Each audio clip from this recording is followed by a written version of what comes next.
Graças e paz, irmãos. Hoje nós vamos falar sobre o querubim da guarda.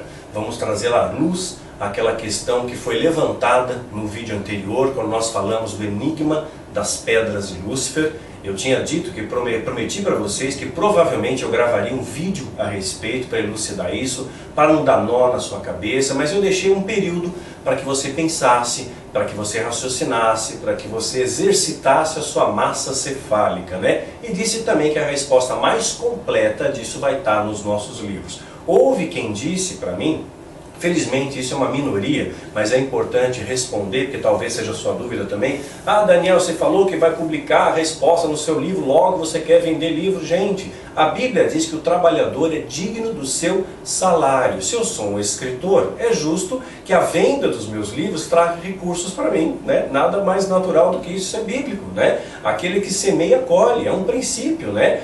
Espiritual. E também eu indico vários outros livros, eu não falo só dos meus livros, eu tenho orientado aqui vários livros. Eu tenho citado, vai ler o Faltor Melquisedeque, vai fazer você crescer muito, Cristianismo Diabólico, Feridos em Nome de Deus, O Amor Vence. Então quantos livros eu tenho citado aqui, A Serpente, o Arco-Íris, né? E tantos outros livros para edificar, para somar a sua vida, evangelhos que Paulo jamais pregaria. Então, o outro do George Foreman, que eu achei fantástico, Sem Nunca Jogar a Toalha. Gente, então literatura vai fazer você crescer. Então não vamos ficar achando pelo em ovo, né? Vamos agir com sabedoria, vamos exercitar o nosso cérebro. Houve quem disse, felizmente foi uma pessoa também, uma no universo de 40 mil é pequeno, né? Mas talvez seja a sua dúvida também. O pessoal fica, em vez de prestar atenção no que eu estou falando, para que você cresça, porque a fé, ela vem pelo ouvir, não é assim? Vem pelo ouvir a palavra de Deus. Mas se você não ouve a palavra e fica procurando pelo em ovo, como já falei em outros vídeos, você vai encontrar pelo em ovo onde não existe.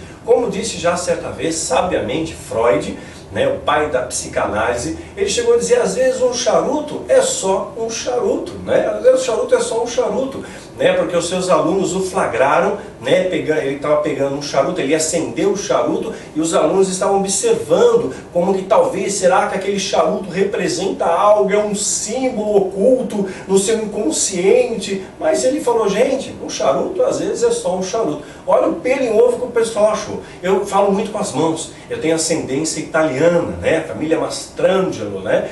Vindo da Calábria. Então, eu falo muito com as mãos. Aí eu estava fazendo uma contagem, olha, 1, 2, 3, 4, 5. Aí a pessoa congelou, 1, 2, 3, congelou aqui. E olha o sinal satânico, o Daniel está lançando uma maldição. Gente, pelo amor de Deus, né? Vamos ter bom senso, como diz Paulo, sejam sóbrios, senão a gente vai viver num mundo cercado de loucura, né? Eu entendo que quando a gente fala a verdade, a perseguição vem. Quando Jesus falou a verdade, veio cravo, veio cruz, veio açoite, veio perseguição. Isso é natural, porque as pessoas parece que se chocam um pouco com a verdade, né? Então vamos ter aí sabedoria, vamos ter equilíbrio em todas as coisas, né? Eu tive também o privilégio e a honra, hoje datando, né? Hoje é dia 16 de novembro de 2014, 16 de novembro de 2014, já é um domingo, então estou gravando esse vídeo hoje para vocês, para falar sobre o querubim da guarda. Vamos conhecer mais sobre quem é esse querubim, qual é a sua função, quais são os seus poderes, tanto daqueles que servem a Deus, quanto daquele querubim que se rebelou a Deus, né? O que aconteceu? Por que precisava ter guarda? Se havia paz, se no céu é um local de paz, porque guarda significa proteção, mas por que a proteção se não há ameaça? Não é isso? Não foi essa algo que foi a pergunta que foi levantada no vídeo anterior? Eu quero trazer luz para a sua vida, eu quero que você pense, eu quero que você reflita, mas hoje você vai ter essa resposta e vai expandir o seu horizonte, vai fazer com que você cresça mais, com que você evolua mais, né? Eu tive o privilégio na sexta-feira de estar celebrando, quero agradecer aqui publicamente ao Francisco, à Natália, aos familiares, aos amigos, os convidados ali presentes, que me deram a honra, me deram a láurea de ser um instrumento de Deus para poder estar celebrando o casamento, a união desse casal, né? Foi o segundo casamento que o Daniel fez, então não é a espinha dorsal desse ministério, esse ministério é um ministério de ensino, né? Semelhante ao que era o ministério de Paulo, não estou me comparando a Paulo, mas estou dizendo que é algo semelhante, entenda bem, não acha pelo em ovo, tá? né? Seja sóbrio, né? Então essa é a pegada, de trazer ensino, de apontar o caminho, de ensinar a pescar. Esse é o propósito desse ministério, dos nossos cursos, dos nossos livros, desses vídeos. Esse é o propósito, esse é o fundamento, esse é o esteio de tudo isso. Então, claro, eu como sacerdote eu posso celebrar um casamento, e celebrei com muita alegria, com muita gratidão a Deus, né, a união do Francisco e da Natália. São minhas ovelhas, são pessoas que eu conheço, são meus amigos, são uma honra, um privilégio, estar ladeado de amigos, do Sub, do Wilson, de outras pessoas ali também que eu tive o privilégio de conhecer. Então obrigado pelo carinho. Quero agradecer também publicamente ao Felipe Del Mestre. Gente, esse rapaz tem um coração de ouro, um coração puro, um coração reto, um coração simples, como em poucas pessoas eu tenho encontrado essa vontade de servir. Ele que fez mais um videozinho de divulgação aí dos nossos livros, divulgando os nossos seminários, divulgando o nosso trabalho. E ontem, no sábado, Deus permitiu que a gente pudesse nos encontrar, e eu tive um momento muito agradável, uma tarde muito agradável. Encontrei com o Felipe ontem, tomamos um café, conversamos bastante, dividimos os fardos, né, compartilhamos de sonhos, e nessa conversa eu compartilhei com ele um sonho.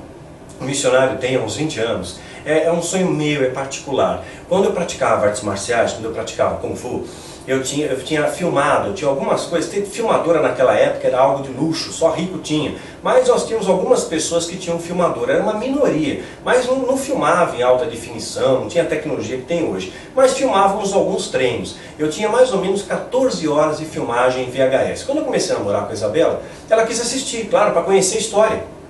Faz parte disso, né? Você tem que conhecer a pessoa, desse conhecimento vai gerar o amor, vai gerar a parceria, nascem aí os sonhos, né? Isso é casamento, né? Casamento é partilha de sonhos, partilha de desafios, né? Essa união, ela promove essa partilha.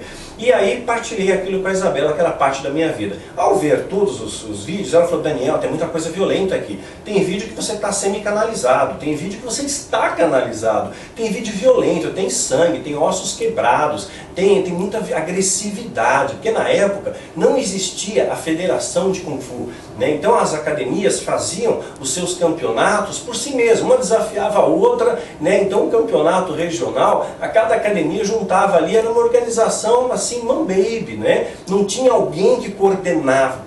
Anos mais tarde, sim, aí sim foi criada a federação de Kung Fu, né? Foi mais organizado isso, foi normatizado isso, mas na época não tinha isso, né? Então os campeonatos eram mais toscos, eram mais obscuros e tinha muita violência, muita agressividade. A Isabela falou: para que vai guardar isso, Daniel? Isso não é recordação. Recordação você guarda dos bons momentos, da foto do seu casamento, da filmagem do casamento, do nascimento de um filho, mas isso não é recordação positiva. Isso mostra um lado negro ali do seu passado. Vamos jogar isso aqui fora. Então, antes de jogar fora, nós copiamos mais ou menos 50 minutos dos vídeos mais limpos, digamos assim, né? Então eu dava aula para um grupo de pessoas gratuitamente, para tirar essa galera das drogas. Falei: olha, então para ser meu aluno de Kung Fu, não podia usar droga, não podia brigar, se brigasse estava fora, se faltasse estava fora, não tivesse disciplina estava fora, insubordinação estava fora. E eu cheguei a abarcar um grupo de cerca de 60 alunos,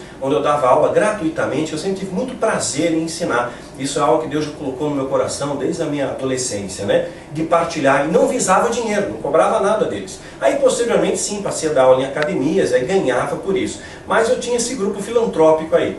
Então eu guardei essas recordações, né, dessas filmagens mais alegres, mais divertidas, né, sem ter essa violência explícita, sem ter canalizado, né, partes de algumas filmagens, alguns takes. Eu já era convertido, né, já era convertido, não era ainda transformado, mas já era convertido, já estava começando o processo de transformação. Então nós compilamos isso nesses 50 minutos, e o Felipe vai fazer um clipe disso. Vai fazer um clipezinho pra gente, talvez de 8 minutos, né? Só para sumariar, para resumir, para não ficar cansativo. E uma vez pronto, vai ser uma recordação pessoal do Daniel. Mas caso haja interesse de vocês em conhecerem essa faceta da vida do Daniel, onde ele está mais magrinho, inclusive, então vocês comentem aí embaixo: ah, Daniel, gostaria de ver. Assim, vocês quiserem conhecer as historinhas do Bill Paul e do Mil Máscaras, né? Se vocês quiserem conhecer um pouco da época do Daniel Lee, eu compartilho com vocês de bom grado, de bom coração. Compartilho no sentido de dividir com vocês parte de algo que fez parte da minha vida, que está narrado nos livros, não para aparecer, não para trazer holofote. Veja bem o propósito da coisa. É como trazendo você para minha casa. Olha, está aqui em casa, vem ver meu álbum de fotos. É isso que eu estou dividindo com você, né? Trazendo você para perto, com a questão das ovelhas virtuais. Quero pontuar algo para você, ovelhinha virtual. Eu não tinha ideia do desdobramento que ia ter essa história da ovelha virtual. Eu imaginei que iam vir umas 30 pessoas, 20, 30, desigrejados por aí, perdidos ou decepcionados com a parte do sistema corrompida, com as feridas do corpo de Cristo, né, com a parte ferida, contaminada, purulenta, né, e achei que viriam poucas. Mas não vieram. Gente, numa semana que a gente postou o vídeo, 400 pessoas pediram para ser ovelha virtual. Então eu peço que vocês respeitem o nosso tempo, porque tudo que a gente está fazendo aqui eu faço com amor, faço com dedicação, procuro fazer com qualidade. No entanto, eu não tenho uma equipe grande, eu não tenho um departamento de telemarketing. Esse vídeo que está sendo gravado para você, aqui não tem produção, não tem cabo de som, não tem sonoplastia, não tem iluminador, não tem cenário. É mão baby, tá feito, coisa assim feita tipo entre aspas no quintal de casa, né, com a maior simplicidade, porque eu não tenho recursos para isso. Então eu tenho apenas um casal que me ajuda a administrar, que é o André e a Karen, e eu também procuro somar esforços nisso, mas eu tenho outras obrigações também, escrever o livro, desenvolver os seminários, cuidar da família, etc e tal. E é claro, eu me dedico parte disso também para as ovelhas virtuais. Mas então eu peço que vocês tenham um pouco de paciência, a gente está mandando as cartinhas para vocês, com lição de casa, com orientações, né, com parâmetros que você deve seguir para ser uma ovelha virtual. E uma vez obedecido isso, a gente vai gradualmente agrupando você naquele grupo do Facebook, do meu Face pessoal, que não é a fanpage. Só que tem gente que não tem Facebook. Então essas pessoas que não têm o Facebook, não têm essa ferramenta, eu tenho que estabelecer uma mala direta, para que o mesmo conteúdo que eu começar a passar lá de estudos mais aprofundados, de orientações nesse grupo do Face, eu possa passar via mala direta por e-mail para essas demais pessoas. Então peço aí a sua paciência, peço a sua compreensão, nós vamos acolher todos vocês, é uma honra para mim servir aqueles que servem, é um privilégio para mim, mas eu peço que vocês respeitem essa limitação que a gente está fazendo com qualidade. Então eu estou recebendo os e-mails, estou lendo as suas histórias, aí você vai dizer, Daniel, pode deixar que eu ajudo, eu dou uma força, mas eu não posso fazer isso. Olha, de coração, sincero eu falo para você, eu não posso permitir que mais pessoas venham ajudar. Por que disso? Porque eu estou recebendo histórias confidenciais, as pessoas estão abrindo o coração para mim, né? E essa confiança que é depositada nesse ministério, eu não posso partilhar com pessoas que eu não conheço. Né? Então somente as pessoas que eu conheço, que eu confio, estão tendo acesso a esses conteúdos, né? E depois de lido a sua história, eu vou anotar os principais tópicos para saber quem é você, para saber as suas lutas, suas dificuldades, mas depois eu deleto. Isso não é arquivo para mim, sabe? Eu não vou ficar guardando ali o seu histórico de vida, né? Para saber, esse aqui fez isso, fez aquilo, para apontar dedo, de forma alguma. Esse ministério está aqui, meu irmão, para te acolher, para te abraçar, para te estender a mão, para somar com você, jamais para dividir, jamais para apontar o dedo. Então por isso eu não posso abarcar mais pessoas nessa equipe, porque talvez sejam pessoas ali que vão ler as histórias, mas olha o que esse irmão fez, olha a história desse, ai meu Deus, olha isso aqui, eu não quero gente assim, sabe, eu quero pessoas que olhem para você como Deus olha, sabe, com amor, com acolhimento, sabe, com compaixão. É essa a ótica, né? E eu tenho poucas pessoas ao nosso lado que estão capacitadas e treinadas para isso. Então eu peço a sua compreensão nesse sentido. Um último detalhe antes da gente iniciar o tema de hoje, o querubim da guarda. Algumas pessoas têm feito perguntas para mim, eu vou esclarecer essa questão. Se você quer dar dízimo, já falei, tem um estudo de dízimo no nosso site, explica direitinho, assista os vídeos, não leia apenas o estudo, acho que tem mais de 10 vídeos lá, assista os vídeos, assista os conteúdos para depois formar uma opinião. Mas tem gente que quer achar aquele pelinho ovo, então se você quiser dar o dízimo, na boa, dê o dízimo, não tem problema, desde que seja feito em amor, com gratidão, sem obrigação e sem o peso da maldição, se não der tem a maldição, beleza. Mas eu quero trazer algo para vocês. Algumas pessoas usam sob pretexto que Mateus, capítulo 23, Jesus está dando anuência, está validando o dízimo. Entenda bem, vamos entender direito, à luz da Bíblia, trazer esclarecimento para a sua vida. Mateus capítulo 23, versículo 23. Jesus já começa assim, ai de vós. Isso não é um mandamento. Mandamento é, assim diz o Senhor, o meu mandamento é amardes a Deus acima de todas as coisas e ao próximo como a ti mesmo, porque se amardes uns aos outros, saberão que sois meus discípulos, sois meus seguidores. Isso é mandamento, é assim que começa o mandamento, uma ordem de Deus. Não começa, ai de vós. Isso é uma reprimenda. Isso é uma bronca que Jesus está dando nos fariseus. Ai de vós, escribas e fariseus hipócritas, pois dizimais a hortelã, o entre e o cominho, e desprezais o mais importante da lei. O que Jesus está dizendo? Ele está na lei. Jesus veio para estabelecer a graça, ele rasgou o véu, ele estabelece uma nova aliança, e essa nova aliança tem novos pilares, que é o amor. Amar a Deus e amar ao próximo. Jesus não recebeu dízimo, não deu dízimo. Paulo não recebia dízimo das comunidades. Então a gente observa uma mudança de valores aqui. Então o que Jesus está dizendo? Olha só, vocês são tão legalistas, e vocês estão dando dízimo que está pela lei, né, que era algo da lei, e vocês estão desprezando o que é mais importante da lei. Então se você realmente está na lei, sabe o que a lei diz? A lei diz que você não pode comer carne de porco. A lei diz, Deuteronômio está dizendo, é lei, não pode comer carne de porco. Então esquece a linguiça, esquece a feijoada, esquece o salame, esquece o presunto. Nem apresuntado está valendo, tá? Não pode.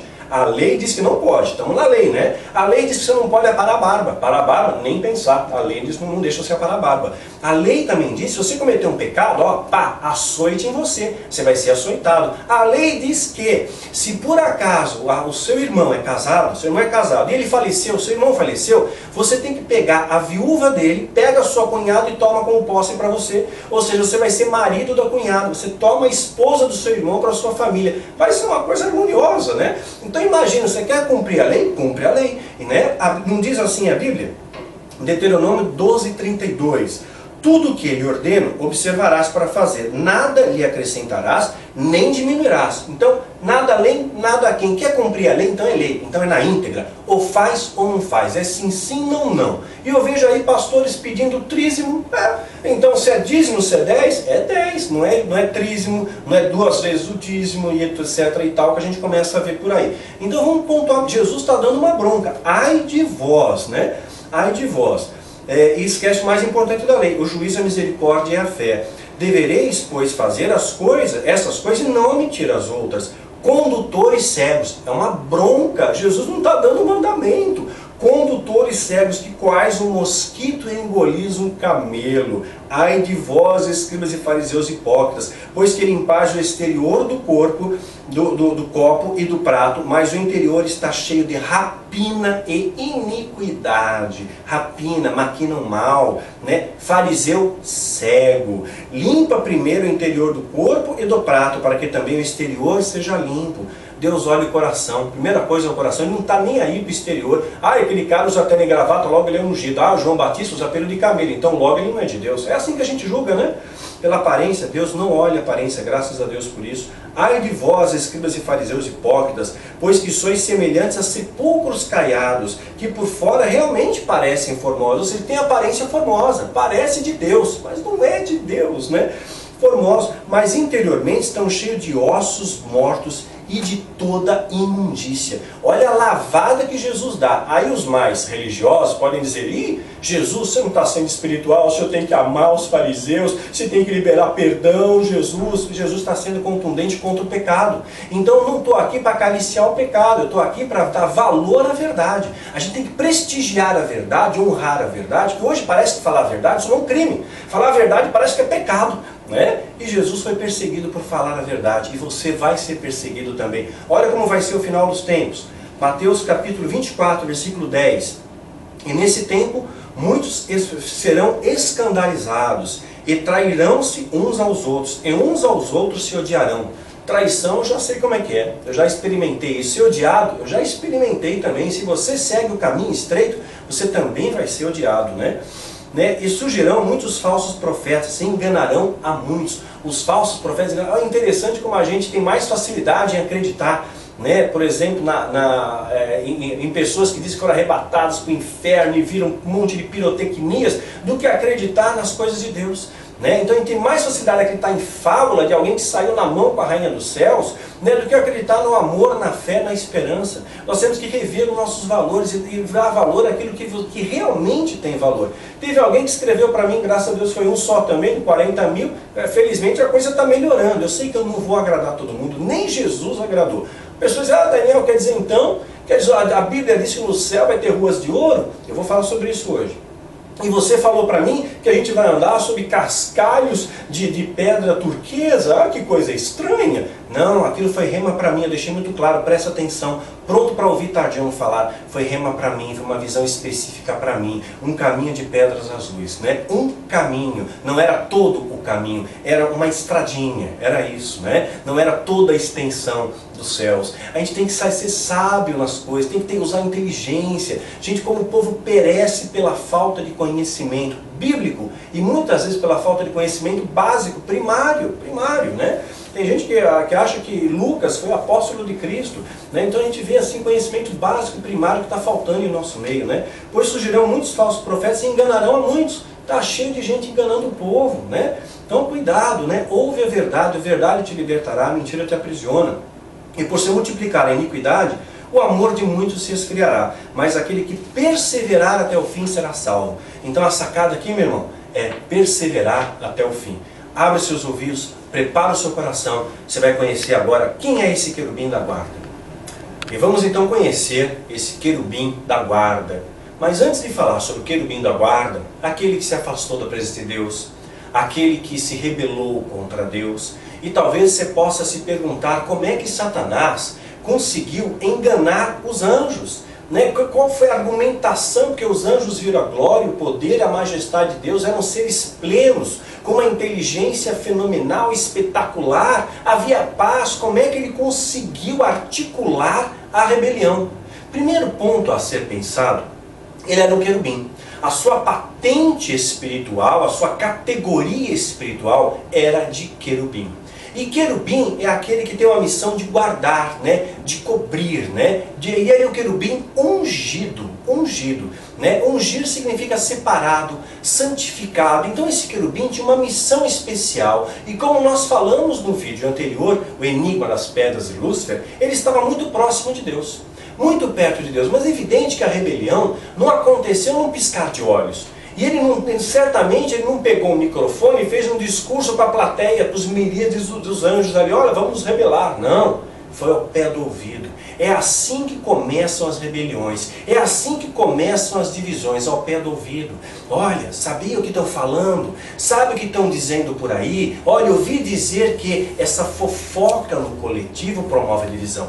Por isso que Deus abomina aquele que semeia contenda entre irmãos. Que a contenda foi o estopim da primeira rebelião. E o Satanás ele procura replicar isso na terra em menor escala, promovendo outras rebeliões, através de fofoca, de contenda, do maldizente. Por isso que Deus nos ordena, sai fora da roda dos escarnecedores, nem senta à mesa com o maldizente, né? Não se deixa contaminar com isso, porque essa foi a estratégia de Lúcifer, né? Foi ao pé do ouvido. E como é que os anjos se deixaram enganar? Quero lembrar que foi um período anterior à mentira. Os anjos desconheciam a mentira, eram criaturas completamente puras, eles não conheciam a mentira, e Satanás é o pai da mentira. Ele foi o primeiro a deflagrar a mentira. Então aquilo que ele passou, aquela mentira que ele apresentou, ganhou status de verdade, porque eles não conheciam a mentira.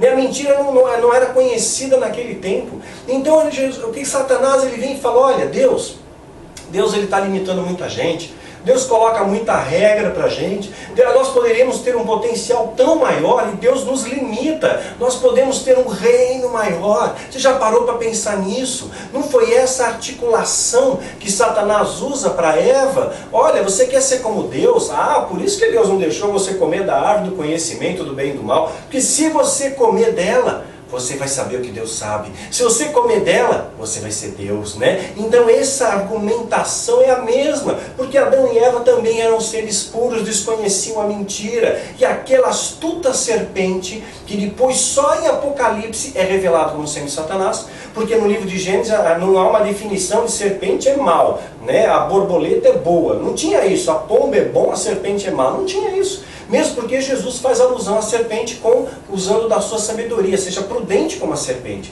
Então, deixando claro, não é o animal serpente que é mau, é só um símbolo. Nós já falamos isso em outros vídeos também.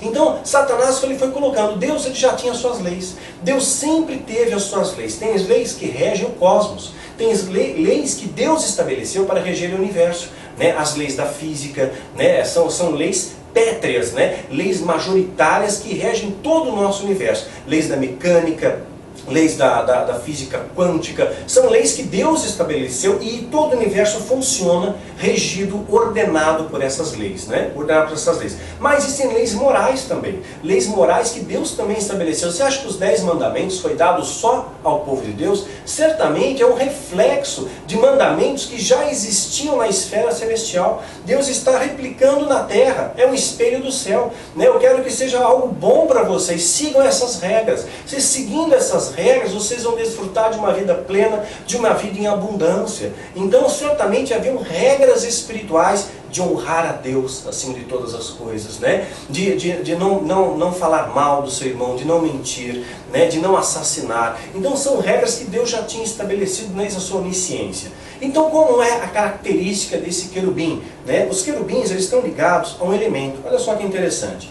Ezequiel capítulo 10, versículo 6, uma visão que Deus está dando ao profeta Ezequiel. Ezequiel capítulo 10, versículo 6.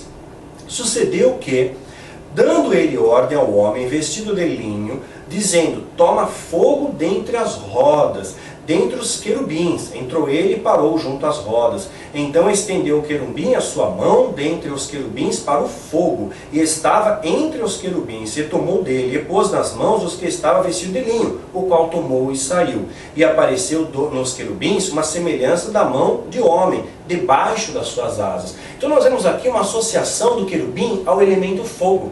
O querubim está ligado, lembra que o querubim ele está tomando conta? Deus colocou um querubim, um guardião, um guerreiro, para tomar conta do caminho que leva à árvore da vida.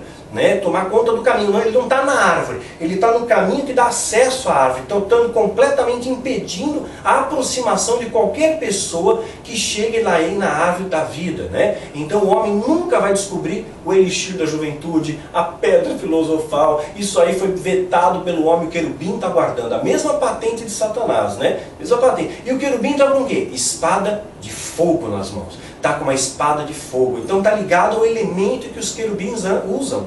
Satanás andava sobre as pedras afogueadas. Está ligado ao fogo. Por isso que Satanás ele plageia essa questão, ele copia, ele profana essa vertente e estabelece na Irmandade o termo filhos do fogo, que está ligado ao fogo, como se fossem filhos dele, como se fossem filhos desse querubim, e como se ele fosse o pai. Você vê, entendeu a sacada de profanação que ele faz? Pegar outro texto aqui, Ezequiel capítulo 1, versículo 4.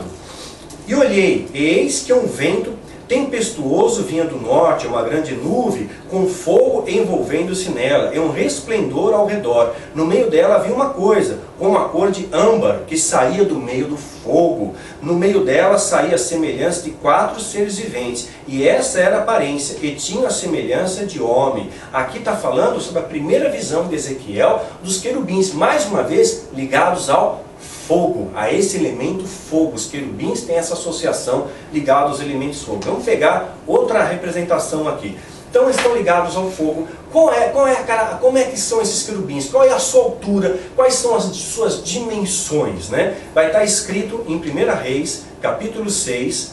Salomão aqui está construindo o templo. Lembrando, Salomão foi um homem sábio, um homem muito inteligente, usou provavelmente 100% do seu potencial cerebral. Então Salomão não ia fazer qualquer bobagem, ele ia fazer alguma coisa correta, não é isso? E com espelho na realidade. Então Salomão vai estar falando aqui, vai estar narrando aqui detalhes da construção do templo. 1 Reis, capítulo 6, versículo 23. E o oráculo fez 2 querubins de madeira de oliveira, cada um da altura de 10 côvados. Quanto vale um côvado? Um côvado é mais ou menos o tamanho entre o seu cotovelo e a ponta do dedo. Tem mais ou menos 45 centímetros. Um côvado equivale a 45 centímetros. 10 côvados, 4 metros e 45 centímetros. Essa é a altura de um querubim. 4 metros de altura. 4 e 45 é a altura do querubim. Então os anjos são grandes, tem uma estatura maior do que a nossa. A asa de um querubim era de 5 côvados, e a outra asa do querubim de outros 5 côvados. 10 côvados havia desde a extremidade de uma das asas até a extremidade da outra asa. Então o tamanho da asa é a metade da proporção da sua altura, né? Se a altura é de 10, a asa de 2, então ele vai ter mais ou menos 2,25 metros de asa, mas essas asas abertas, expandidas, vão ter o mesmo comprimento, né, da sua altura, né? Vão ter o mesmo perímetro ali da sua altura. Assim era o querubim de 10 côvados e o outro querubim. Ambos os querubins eram da mesma medida, no mesmo talhe. A altura de um querubim era de 10 côvados e assim o outro querubim. E pôs esses querubins no meio da casa e de dentro. E os querubins estendiam as asas, de maneira que a asa de um tocava a parede e a asa do outro querubim tocava outra parede. E as suas asas no meio da casa tocavam uma na outra. E revestiu de ouro os querubins e todas as paredes da casa em redor. E lavrou as esculturas, os entalhes dos querubins de palmas e flores abertas de dentro para fora. Então, os querubins estão ligados ao elemento fogo, mas eles são recobertos de ouro. Lembra que Satanás, dentre as pedras que ele ganhou, ele também recebeu ouro. Está ligado, né? Está ligado a um dos elementos que associados aí aos querubins, né? Por isso também no satanismo representa muito ouro, né? No catolicismo, né, ostenta muito a questão do ouro. Não quer dizer coisa do diabo, gente. Veja bem, né? Muitas vezes é um símbolo da nossa aliança, inclusive, né? Da aliança de casado, o ouro. Estou simplesmente pontuando aqui um dos símbolos que remete, que reporta a esses seres, aos querubins. E eles também estão ligados à presença de Deus. Os querubins, eles estão ligados à presença de Deus, eles estão ladeando a Deus, eles guardam a Deus, né? Você vai observar referências a isso, 1 Samuel 4,4, entre os querubins, né?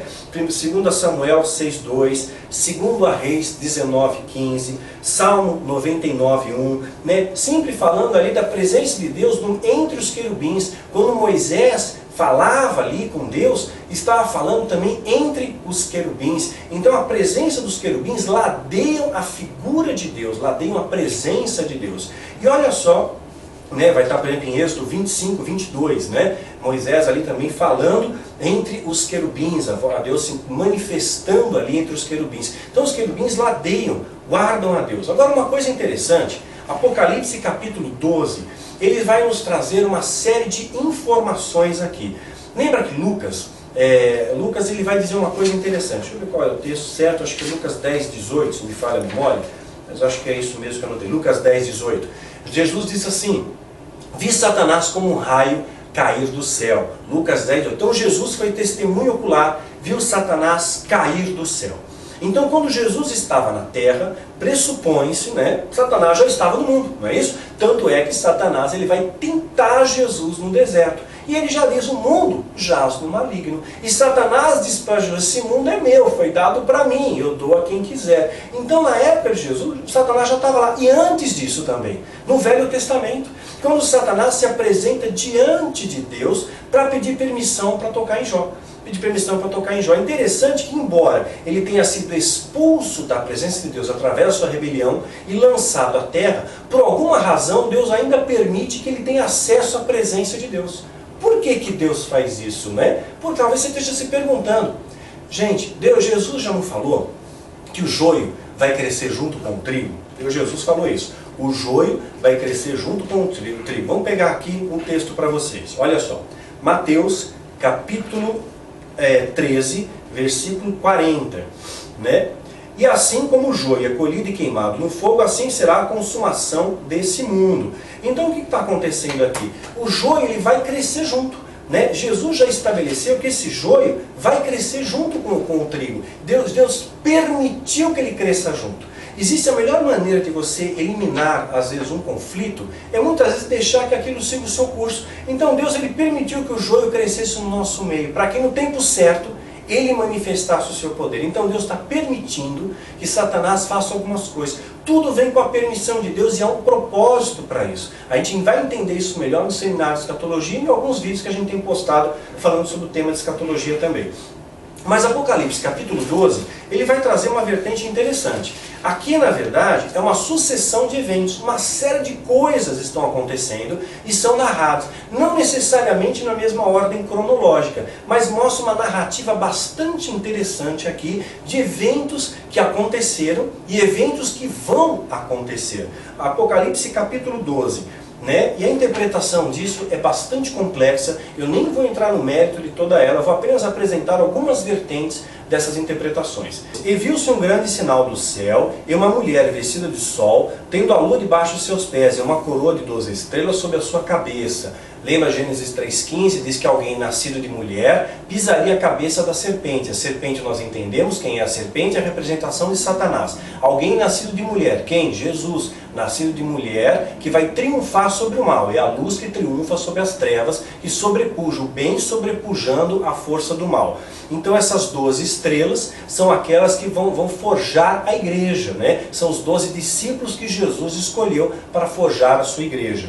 É uma das representações. E estava ela grávida e com dores de parto, e gritava com ânsia de dar à luz, ou seja, Jesus ia nascer. E qual era a intenção de Satanás? Matar Jesus. O rei Herodes não queria matar Jesus, como da mesma maneira que Satanás não quis matar Moisés, quando percebeu ali pelas chaves de tempo, né, que ia nascer naquele momento alguém que poderia vir a ser o libertador, né? O infanticídio ocorre no Egito no ano exato do nascimento de Moisés. Não aconteceu quando ele tinha 5 ou 10 anos. Então Satanás ele vai tentar matar aquele que vai trazer problemas para a vida dele, né? Então estava grávida com dores de parto e gritava com ânsia de dar à luz. E viu-se outro sinal do céu, eis que era um grande dragão vermelho, que tinha 7 cabeças e 10 chifres, e sobre as suas cabeças 7 diademas. Não vou entrar no mérito dessas explicações aqui, que é bastante complexo, quero sumariar. E a sua cauda levou após si a terça parte das estrelas do céu e lançou sobre a terra, que é o texto que vai fundamentar quantos anjos caídos aceitaram e acolheram a rebelião que Satanás estava propondo. E o dragão parou diante da mulher, que havia de dar à luz, para que, dando à luz, ele tragasse o filho, que ele queria matar Jesus, não é isso? Queria matar a igreja antes que ela nascesse, queria matar o amor.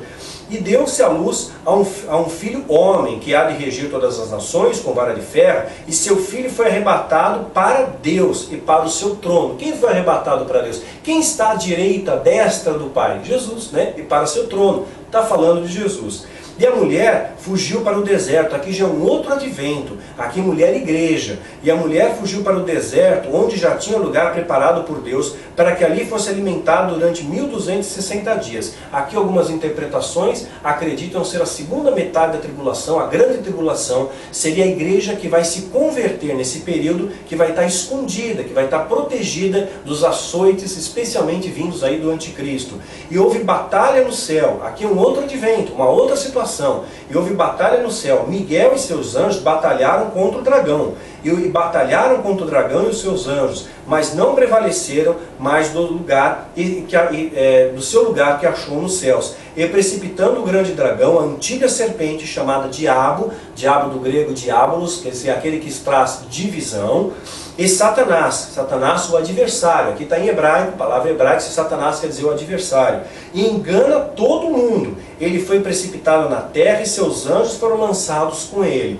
Então mostra que houve uma batalha no céu. Miguel entrou em batalha. Mas veja que a patente de Miguel é diferente, né? Judas 1,6, Miguel fala para Satanás a respeito da disputa do corpo de Moisés, que o Senhor te repreenda, né? Que o Senhor te repreenda, porque são patentes diferentes. Mas aqui havia uma batalha. Uma vez que eles se rebelaram, eles não poderiam permanecer no céu. Eles foram expulsos do céu, foram expulsos do paraíso e foram lançados à terra, como Jesus fala em Lucas 10,14. Né? Viu Satanás como um raio descer do céu. Satanás está na terra. Então houve uma peleja nos céus, né? Onde eles foram expulsos e eles já estão atuando na terra. Algumas outras interpretações dizem que não, que isso aqui remete à batalha final, onde serão expulsos permanentemente dos céus, porque por alguma razão Deus ainda permite que eles transitem. Vê que Satanás, no livro de Jó, por exemplo, ele vai na presença de Deus para pedir permissão para tocar em Jó.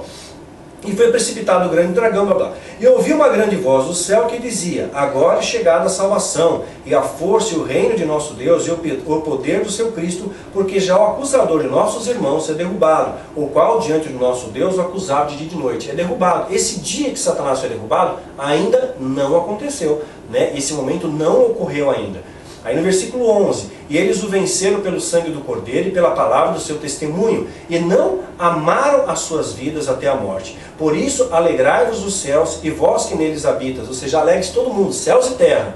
Ai dos que habitam a terra e no mar, porque o diabo desceu a vós com grande ira, sabendo que já tem pouco tempo. E agora a ira dele aumentou mais ainda, porque o tempo está acabando.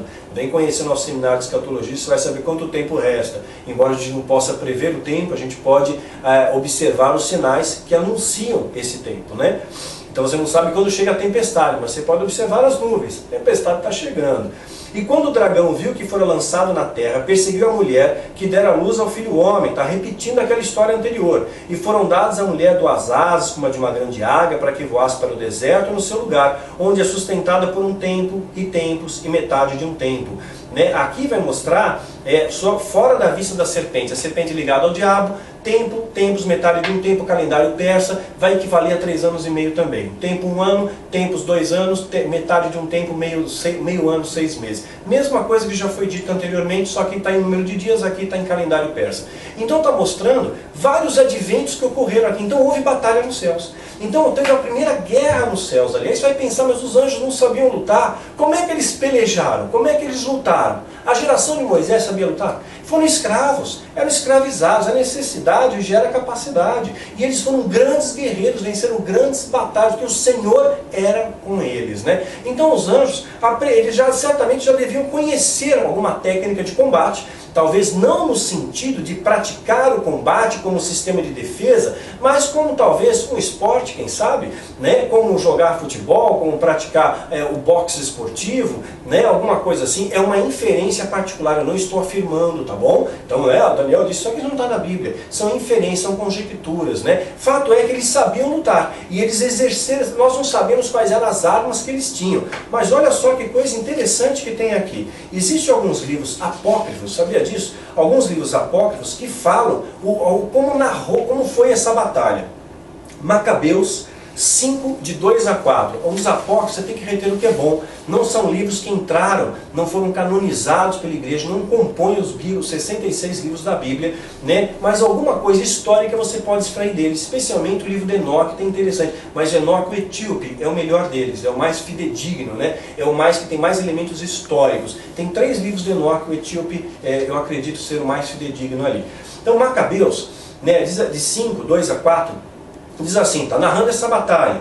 E aconteceu que em toda a cidade, por mais de 40 dias, apareceram, correndo pelos ares, cavaleiros vestidos de ouro, armados com lanças, cordas amarradas, espadas desembainhadas, esquadrões alinhados para batalhas, perseguições e choques de um lado e de outro, movimentos de escudos, florestas de lanças, tiros de dardos, armaduras de ouro resplandecendo e couraças de todo gênero. Por isso todos oravam para que tais aparições produzissem felizes resultados. Então ele vai narrar essa batalha, né? Macabeus vai estar narrando essa batalha. O livro de Enoque também vai falar um pouco a respeito disso. Enoque 29, 3 a 4. E um da ordem dos anjos, quando tem se rebelado juntamente com a ordem que se encontrava abaixo dele, aqueles que ele liderava, concebeu um pensamento impossível de colocar seu trono acima das nuvens e acima da terra. Não foi isso que Satanás quis, né? Seria semelhante ao Altíssimo, estaria acima das mais altas nuvens. Ele quis ser Deus, ele anelou ser Deus, né? De tal maneira que pudesse tornar-se igual a mim em poder. Então eu lancei para fora das alturas com seus anjos, e estava voando pelo ar continuamente sobre o abismo. Então essa é uma outra versão de um livro apócrifo, né? Um livro apócrifo.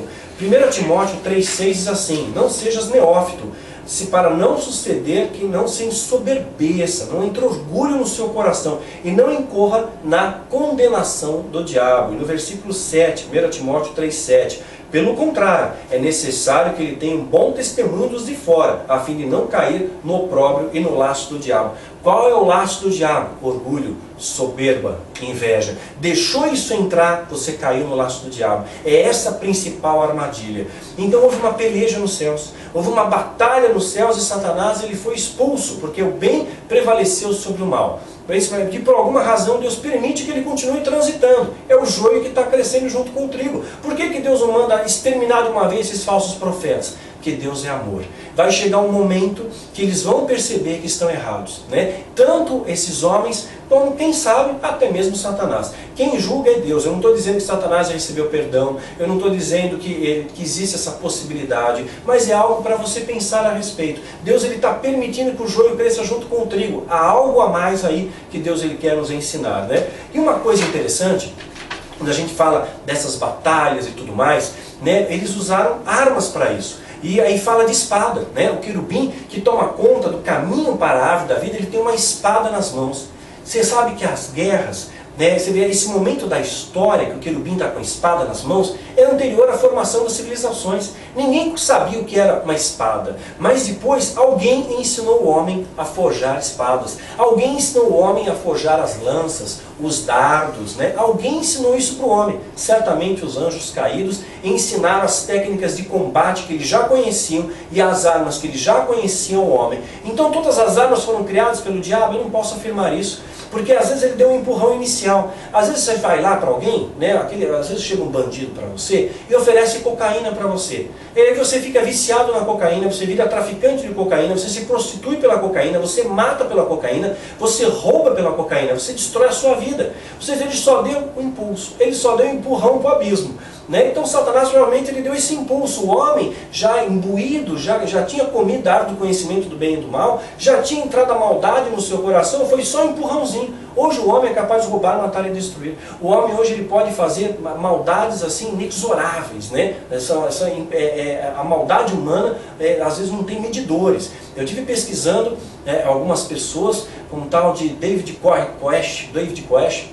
Esse homem, ele fundou uma seita dos davidianos, descendentes de Davi. E ele se achava um descendente de Davi, ele podia ter um harém para ele, e ele cauterizou a mente de centenas de pessoas. Ele tinha vários seguidores, ele forçou essas pessoas a terem uma luta armada, ia ter um Armagedon, ia ter uma batalha armada, eles estavam fortemente armados, a casa que eles estavam foi cercada mais de 50 dias, e no final eles incendiaram a casa, morreu 86 pessoas, dentre elas 17 crianças, né? Então você vê a perversidade do ser humano. E quantas pessoas seguem esses malucos, né? Como Jim Jones. Jim Jones, o outro pastor que fundou uma seita, Templo do Povo. Olha só, o Templo do Povo. E ordenou que esse povo se matasse. Mais de 900 pessoas fizeram suicídio coletivo pela ordem desse homem. O cara fala, se mata, e o povo se mata. É incrível isso, né? Como a gente tem essa facilidade em acolher o mal, acolher aquilo ali que te causa destruição, acolher o bandido, acolher o louco, acolher o ladrão, né? E rejeitar Cristo, rejeitar o amor, rejeitar a verdade. Meus irmãos, que esse vídeo venha abrir os seus ouvidos, ampliar os seus horizontes, né? Vamos conhecer então quem é esse querubim da guarda. Vamos voltar lá para o texto de Ezequiel, capítulo 28, né, que ele ganhou a pedra turquesa que a gente falou no texto passado.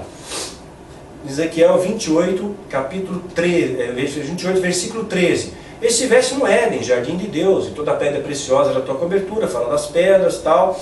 Em ti se faziam os teus tambores e os teus pífaros. No dia em que fosse criado foram preparados. Imagina a alegria de Deus com a criação de Lúcifer, né? Aqui Lúcifer. E o termo Lúcifer, ele veio lá de um contexto, né? Quando o Isaías fala, olha, como caíste do céu, ó estrela da manhã, ó filha da alva, essa ideia está ligada ao rei Nabucodonosor, né? Aquele que se dizia portador de luz. É isso que quer dizer o termo Lúcifer. E depois a igreja acabou criando uma associação dessa filho da alva, de portador de luz, né? Porque o rei da Babilônia se colocava dessa maneira, ao termo Lúcifer. Tanto é que existe um São Lúcifer, sabia? Que existe um santo da igreja católica, que ele é adorado, existe o dia de São Lúcifer, que é dia 20 de maio, e ele tem uma capela em Cagliari, né? Uma capela em Cagliari, tem uma festa. Agora é interessante que esse Lúcifer, ele era um bispo da igreja católica, ele viveu no século IV, o bispo não chamava Arius, e esse bispo dizia o seguinte, era a doutrina do bispo Arius, que Jesus Cristo era uma criatura de Deus. Esse bispo, curiosamente, chamado de Lúcifer, de portador de luz, ele dizia que Cristo era uma criatura de Deus, ele não era Deus, né? Não era o próprio Deus, né?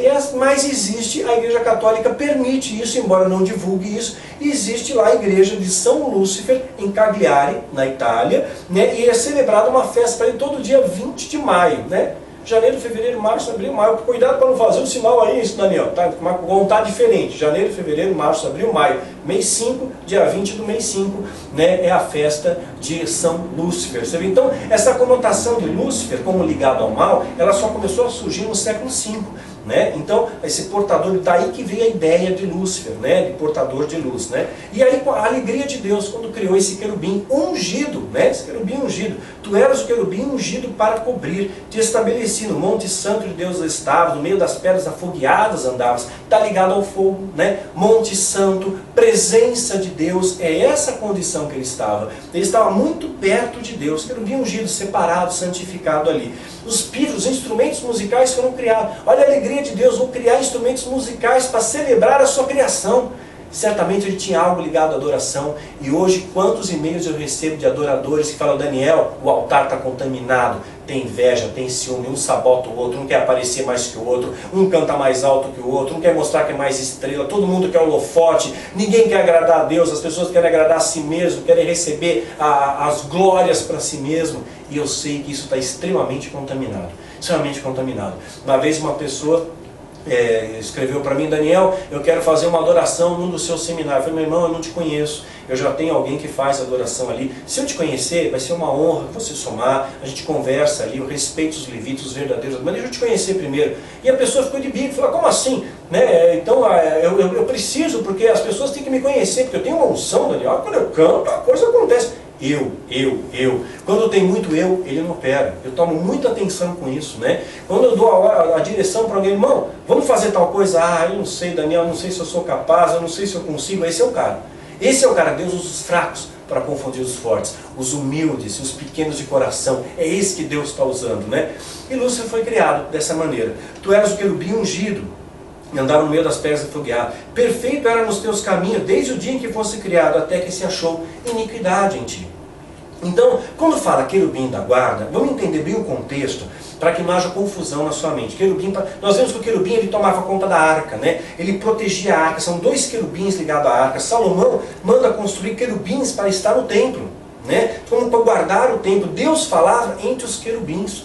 Né? Então está ligado ao fogo, né? A presença de Deus, né? Aqui não o fogo do mal, mas um fogo de purificação, ligado à presença de Deus. Jesus disse que vai derramar fogo sobre a terra para separar o joio do trigo. É um fogo de purificação. É assim que se purifica o ouro, né?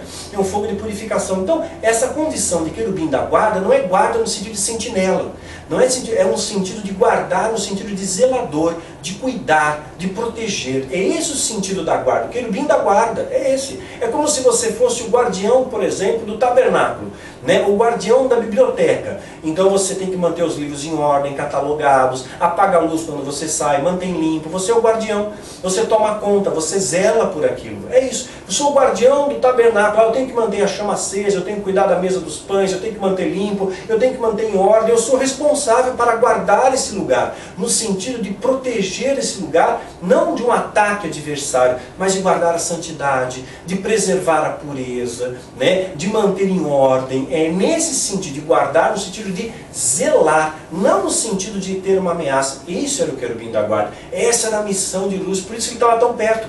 Deus fala entre os querubins, está perto, estava perto. E aí nasceu iniquidade. A iniquidade gerou inveja. Ele começou a espalhar aquela contenda entre os anjos que não conheciam a mentira. Aquilo espalhou e gera rebelião que passa a expulsá-lo da presença de Deus ali.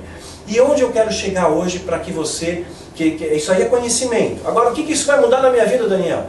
Preste atenção, porque agora sim, isso que eu vou te falar vai mudar tudo que eu vou te falar.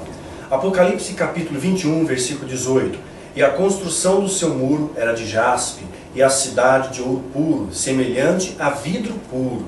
Olha só, uma visão aqui que Deus deu para João, é que a nossa morada celestial, onde Deus vai enxugar todas as nossas lágrimas, onde não haverá pranto, não haverá ranger de dentes, onde o ladrão não vai mais te roubar, nem a traça vai consumir as suas coisas.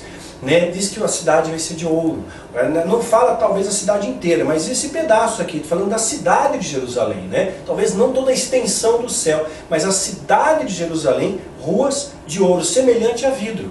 O ouro não é assim. Nós sabemos que a composição do ouro na terra não é assim. Quando você encontra o ouro na natureza, ele não está assim. Ele tem que ser peneirado, tem que passar pelo fogo, tem que ser polido, tem que ser lixado para brilhar. Só que esse ouro que João viu era semelhante ao vidro, como se fosse meio que transparente. É um tipo de metal que nós não temos na terra. Talvez fosse um outro material, que nós não sabemos qual é, e que João interpretou como ouro. É só uma conjectura aqui, tá bom? Vamos considerar, é ouro, beleza. Então agora imagina, aquilo pelo qual o homem hoje briga, o homem dá a vida, muito daquilo pelo qual o homem perde a vida, que é o ouro, que é o poder, que é o dinheiro, que é a ostentação, que nós falamos aí, tem os pastores de ostentação, funk ostentação, forró ostentação, teologia da prosperidade, é o ter, é o ter, é o ter, é o ganhar mais, não é o partilhar, aquela coisa, antes eu tinha um carro, aí eu me converti, agora eu tenho 10 carros. Não, ao contrário, antes eu tinha um pão, me converti, eu pego esse pão e eu partilho. É isso que é o Evangelho, é partilha, Evangelho é amor, Evangelho é fé, é esperança, é dividir, é somar forças. Isso é o que Jesus nos ensinou. E essas ruas que um dia nós vamos trafegar, né, ruas de ouro, talvez alguns caminhos e pedras azuis, mas ruas de ouro, né, onde está o centro da cidade de Jerusalém, nessas ruas de ouro que nós vamos pisar, aquilo pelo qual você morre na terra, pelo qual muitos querem viver na terra, que é o ouro, que é o poder, vai ser cascalho lá no céu, vai ser o esteio dos nossos pés, vai ser o estribo, vai ser por onde nós vamos caminhar, e lá esse ouro não compra nada, lá esse ouro não tem valor nenhum, é só adorno, é só para fazer beleza, né? Sabe qual o preço para você entrar lá? O sangue de Cristo na sua vida. Esse é o preço, o sangue de Jesus, isso tem um valor imensurável, maior do que ouro, maior do que as joias. Não é assim a mulher virtuosa? O seu valor excede as mais nobres, finas joias, né? É essa virtude que Deus quer em você e quer em mim. É o valor moral, o valor cristão, o viver a Cristo, que é o sangue de Cristo, que está a entrada para você na cidade celestial.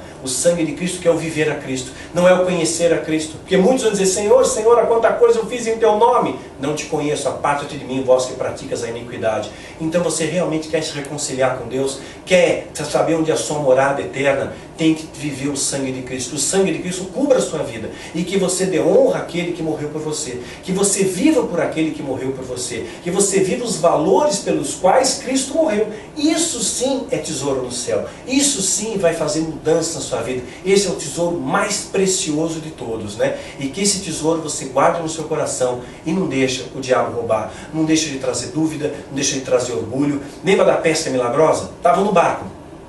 O barco sacoleja, vem a tempestade, o barco sacoleja. Os discípulos eram marinheiros, eles tinham experiência, eles eram pescadores, mas naquele momento eles confiaram em Jesus. Jesus, que experiência tinha em pesca? Nenhuma. Que experiência Jesus tinha como marinheiro? Nada. Ele era marceneiro, o ofício dele era carpintaria, ele não sabia, mas eles confiaram. Está aqui, esse homem tem poder do alto, ele é o Filho de Deus, ele pode acalmar a tempestade. Então nós temos que confiar em Jesus no meio da tempestade. Não olha para as circunstâncias. E talvez você tenha que jogar para fora desse barco, que é a sua vida, que é a sua casa, que é a sua família, que é o teu ministério. Jogar para fora algumas coisas que estão desestabilizando o barco, que podem fazer esse barco afundar. Joga para fora o medo, joga para fora o orgulho, joga para fora a soberba, joga para fora a falta de perdão, joga para fora tudo aquilo que não agrada a Deus, joga para fora a inveja, os ciúmes, para que você possa navegar, querido, por águas tranquilas. E essas águas tranquilas, sim, venham te levar à presença do Rei, num local onde você vai andar sobre ouro, num local onde você vai estar cercado de coisas extremamente valiosas, mas cujo valor maior para entrar lá é o sangue do Cordeiro. Essas portas do céu estão abertas para te receber, né? Você tem que ser digno para entrar nelas, e só é digno aquele que estiver escrito no livro, que verdadeiramente seu nome esteja nesse livro, que você seja um cidadão dos céus, com um passaporte nas mãos, embora caminhe aqui na terra com um carimbo de peregrino, passageiro, e que a sua passagem seja frutífera por onde quer que você ande. Que Deus te abençoe e te guarde.